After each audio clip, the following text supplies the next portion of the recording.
Vingadores versus X-Men, os primeiros encontros das duas grandes equipes da Marvel vai chegar agora aqui no Gibizinho. Fala galerinha, sou Daniel Giovanella, sejam bem-vindos ao Gibizinho, hoje para celebrar os 60 anos de X-Men e Vingadores, os encontros entre as duas equipes.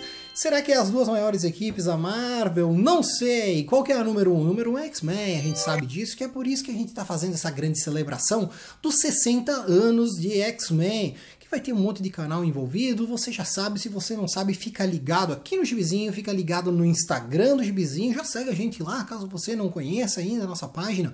Por favor, vá lá, vai ter tudo o que faz parte desse grande aniversário, grandes análises, grandes coisas de X-Men para celebrar esse aniversário tão marcante. E aqui a gente vai ver esses encontros entre Vingadores e X-Men. Vamos conferir agora na edição. Muito bem, aqui estamos com Vingadores versus X-Men versus Quarteto. Na verdade é o X-Men versus Vingadores e o X-Men contra o Quarteto.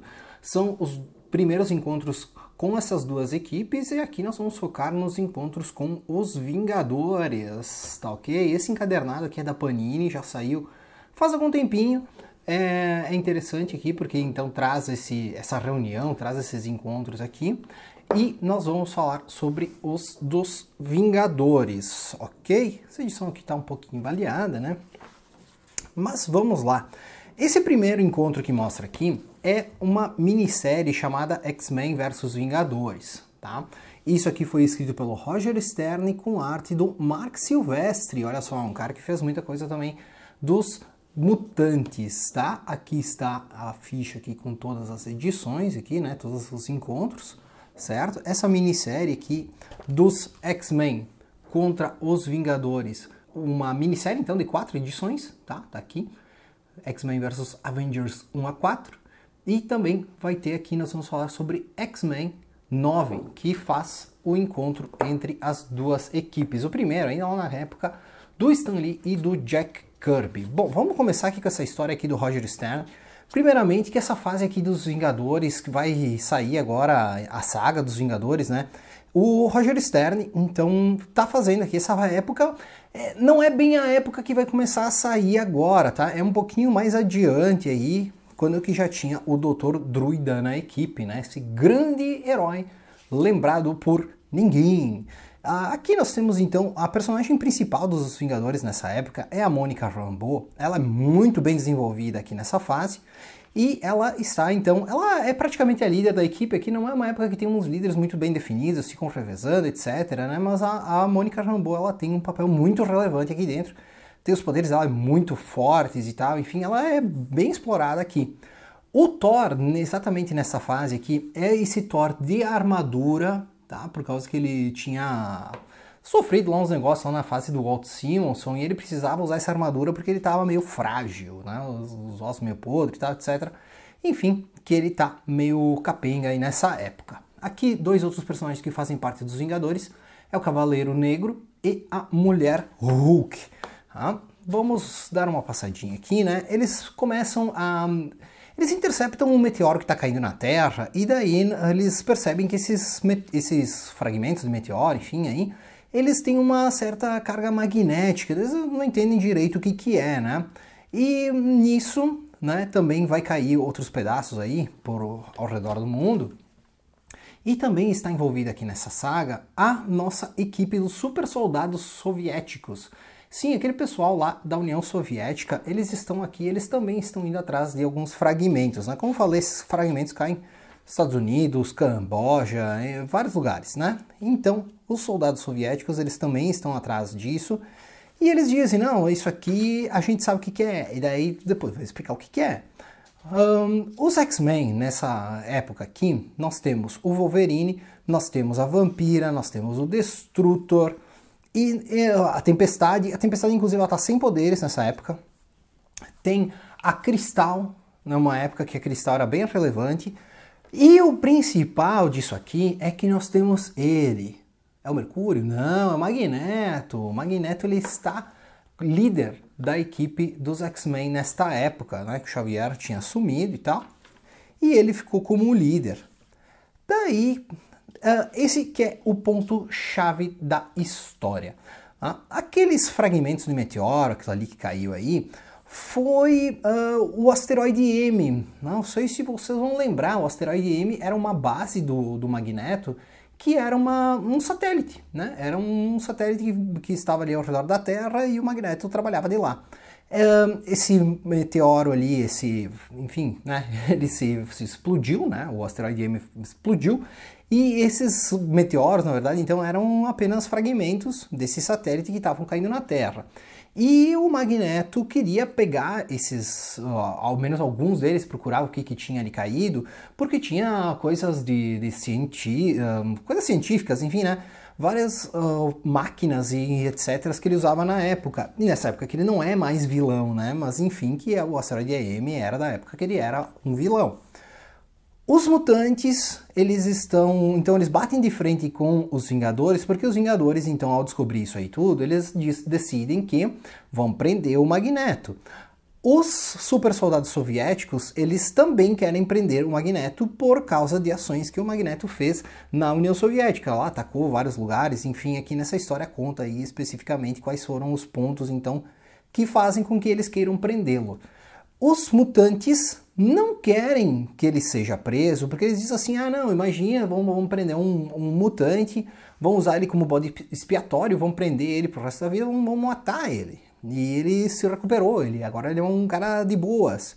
Então os mutantes decidem bater de frente com quem quer prender o Magneto, justamente porque o Magneto então estaria de boas, estaria bonzinho agora. E é aí que começa então a porradaria.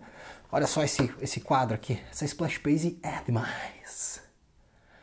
Tem aqui todas as equipes saindo na porrada, né? Principalmente os super soldados soviéticos contra os Vingadores. Então, dá uma briga desgraçada e, enfim, isso aqui é basicamente o resumo da história, até que ela vai se desenvolvendo, enfim, né? O pessoal vai brigando e tal, e por fim daí chegamos ao ponto em que o Magneto, ele acaba meio que sendo preso e ele vai para julgamento. Então tudo aquilo que está aqui, né, em resumo, vai mostrar com que até os super soldados soviéticos tentam pegar ele, daí não conseguem direito, enfim. Daí eles decidem assim deixar para os Vingadores. E em todo esse rolo aqui, tudo, eles vão viajando pelo mundo, vão para Singapura, né, como eu falei ali, antes Camboja, etc. Então toda essa treta aqui vai culminar com o Magneto sendo preso, né? Independente aí da ação dos X-Men, ele simplesmente não consegue fugir da prisão. Ele até encontra alguns outros mutantes aqui, que aparecem pela primeira vez aqui dentro, mas o próprio Magneto decide se entregar, porque ele percebe que tá todo mundo, né? Todo mundo atrás dele e tal. Ele até tenta dar ele invade a cabeça do Capitão América e diz assim, eu duvido que tu não é preconceituoso. E daí vai lá e diz assim, não é. Oh, meu Deus. Enfim, aqui o grande plot twist aqui vem aqui ao final, quando que ele vai para julgamento, e daí a gente descobre que isso aí, na verdade, era uma campanha, então, contra os mutantes. Eles queriam que os mutantes... Na verdade, assim, é uma ideia que fica subentendida. Que os mutantes, então, fariam um atentado terrorista para liberar o Magneto, e era isso que eles queriam, que aumentasse esse ódio mutante. Porém, né, ao perceber que ia dar uma merda grande, o Magneto, então, ele usa aquele negócio que ele usou lá no Capitão América, é uma coisa que tinha no asteroide M. Então ele usa esse mecanismo aí e tal, para mudar a cabeça do juiz e tal, e ele acaba sendo solto.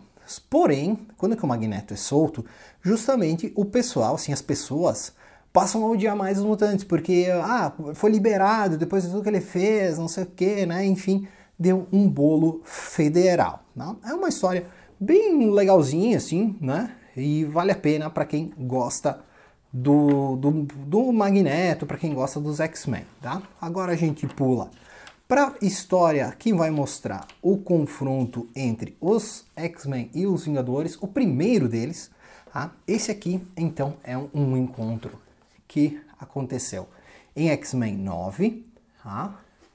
Aqui a ficha, Stan Lee, Jack Kirby e a galerinha lá, bacana. Os X-Men estão caçando quem? Lúcifer, olha só, veja só você pensava que isso só acontecia no... como é que é lá? invocação do mal, né? Na verdade aqui também eles estavam caçando Lúcifer. Na verdade esse Lúcifer aqui, ele é um inimigo do Xavier, que foi o cara que deixou o Xavier paraplégico. Então, os X-Men estão atrás né, eles estão meio que passeando e tal, e o Xavier está atrás do Lúcifer, mas eles sabem que isso está acontecendo, que em algum momento eles podem ter que ir lá, né? Bom, como vocês podem ver, é muito texto. O seu Stan Lee, ele não poupava texto, tem muita coisa, é meio verborrágico, né? Mas é uma história assim bobinha aí da época, enfim, né? O que nós temos então aí, como eu estava falando, além dos X-Men estarem viajando pelo mundo afora, os Vingadores também, eles estão seguindo o Thor, que o Thor tá com o martelo, tá identificando coisas poderosas. Daí eles assim, tem um ser muito poderoso por aqui, nós temos que ir atrás dele, não sei o que é, vamos lá. E daí eles acabam se encontrando, os Vingadores e os X-Men. E quando que... Então, como eu falei, né, isso aqui é uma coisa muito da época, né, é um pouco datado, por causa que, cara, o seu contexto na sua década aí, né, nós estamos falando aqui dos anos 60, né. Bom, o Xavier, ele tá ali com o Lúcifer fez uma bomba gigante, que ele diz assim, vou explodir aqui um continente, né, com essa bomba aqui, e essa bomba, ela vai explodir se meu coração parar de bater. Daí, o Xavier pensa assim, bom, então eu vou avisar o pessoal para não virem aqui e matar o Lúcifer. As ideias, né? Então, quando que ele vai mandar o pessoal aí, os X-Men, ele diz para os X-Men, só não vem aqui matar o cara. E quando que aparece os Vingadores, então, eles descobrem então que tem esse tal de Lúcifer, eles querem pegar o tal do Lúcifer. E o Xavier diz para os mutantes, impeçam os Vingadores, porque eles vão chegar aqui e vão matar o Lúcifer.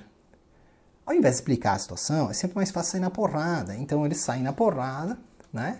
Aqui tem umas grandes cenas aqui. Cara, a arte do Kirby, né? Eu sei que tem gente que não gosta, etc, né? Mas eu acho que ela tem muito mérito. Ele era um cara bem da ação. Esse quadro aqui é muito legal. Apesar de um monte de balão do Stan Lee aí perdido, a ação sempre é bem interessante. Apesar que aqui os caras estão se dando uma bundada, mas isso aí acontece, né?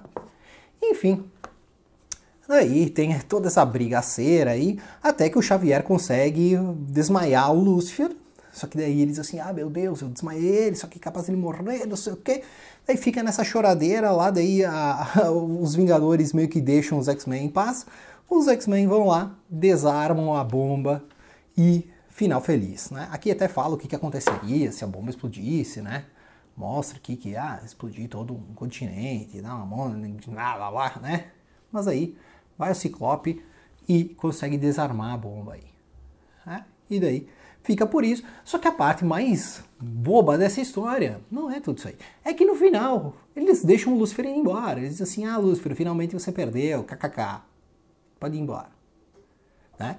Enfim, isso aqui é uma bobeirinha ali desta época. Mas então, tá aí os dois primeiros encontros de Vingadores e X-Men.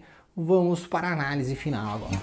Muito bem, pessoal, então como vocês viram, são dois encontros, um mais antigo, né, é um pouquinho mais datado, como vocês viram, né, eu acho que o Stan Lee, ele é um cara que escreve muito no sentido de quantidade mesmo, né, são grandes histórias que ele fez, eu não sou muito fã daquilo que ele fez no X-Men, em relação às coisas que ele fez, por exemplo, no Surfista Prateado e principalmente no Homem-Aranha, que eu acho que são os melhores títulos que ele escreveu.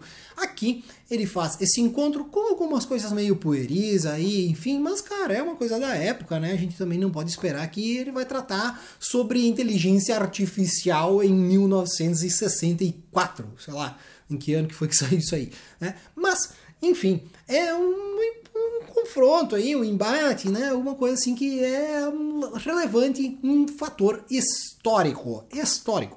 E para falar do segundo encontro, a gente está falando sobre Roger Stern, né? É a saga dos Vingadores aqui que vai sair ali Não sei se esse encontro vai estar na Saga dos Vingadores, até acho que não, né?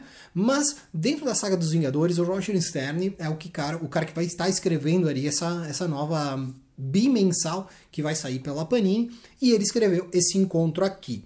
É uma formação dos Vingadores meio estranha, né? Assim como a formação dos X-Men, talvez vocês vão dizer que é meio estranha, justamente por o fato do Magneto ser o líder. Por ele ser o líder dos mutantes nesse momento, é o que causa a grande comoção, o embate entre as duas equipes, né? Os X-Men não querem liberar o Magneto e os Vingadores vão confrontar, então, os X-Men justamente para prenderem o antigo terrorista mutante.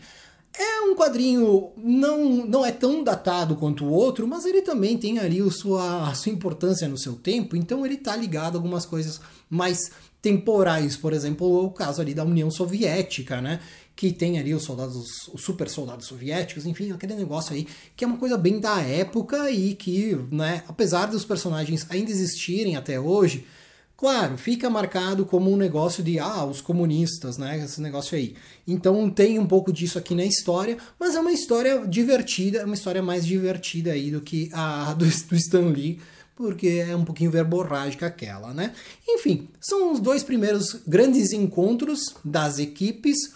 Acho que vale a pena para você que ainda não conhece isso, conhecer, porque é relevante para as duas equipes, né? Que seja você fã de X-Men, seja você fã de Vingadores.